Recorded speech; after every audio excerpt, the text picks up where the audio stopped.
Hey everyone, welcome back to my channel. For today's video, I'm talking about this Black & Decker all-in-one deluxe horizontal B2005, how to use it. Now, I want to show you how this one works and how easy is this. Let's start with the 1 cup and 1/3 cup of warm water, powdered milk, 2 tablespoons,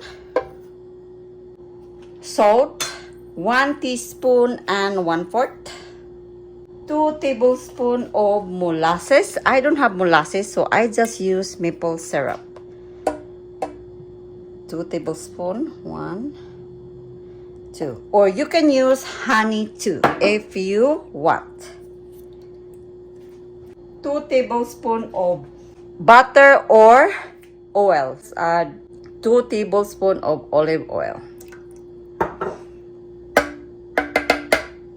1 cup of whole wheat flour. 2 cups of white flour. For your information, guys, just follow the order and then put everything here. So 1/3 cup of oatmeal, milk, quick cooking. The last one is the 1 3/4 teaspoon of yeast. That's it. You don't have to do anything. If you want the pecans, you can add it later. So now, we can put this one in the Black & Decker bread making.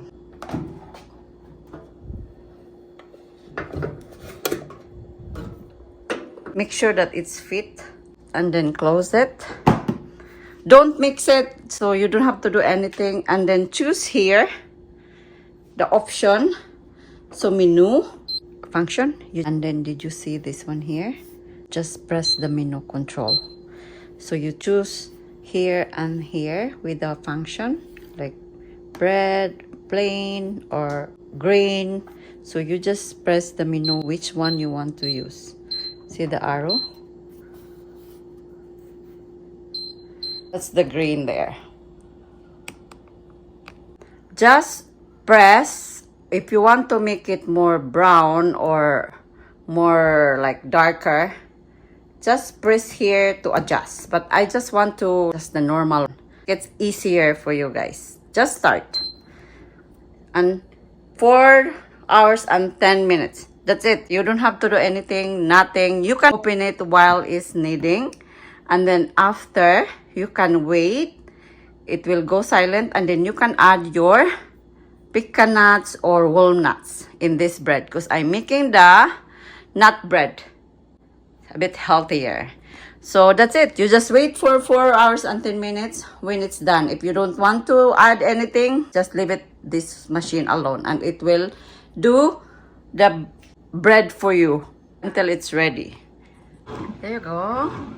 Now it's kneading. Second kneading, guys, you can put the walnuts or pecans, but you have to wait for second kneading, and then after that, that's it. It's kneading. Melts. Yum. So now this one is the second kneading. We can put our nuts. Second and third kneading, you can still open it and put the nuts. After that, you cannot open it anymore. Just wait and then it will beep when it's done. So 2 hours more before it's done. Then our bread is all-in-one plus horizontal bread maker. Alarm when it's done. So let's take it out. Make sure you use the mix. Nut bread looks pretty good. And then twist this one here. It's hot, so it's easy to take out your bread.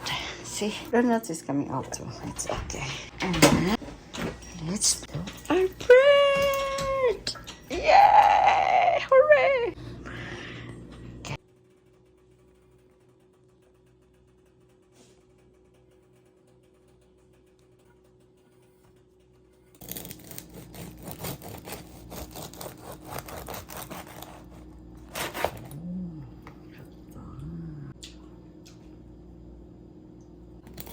Smells so yummy.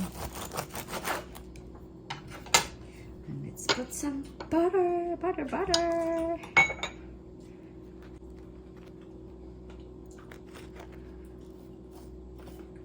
Look at the nuts, guys.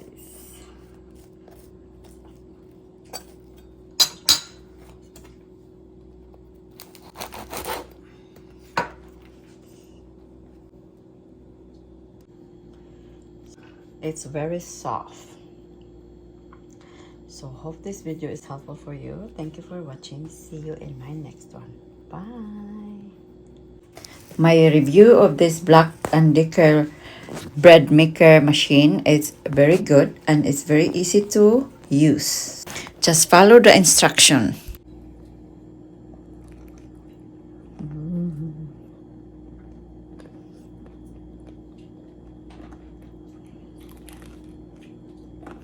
Yummy.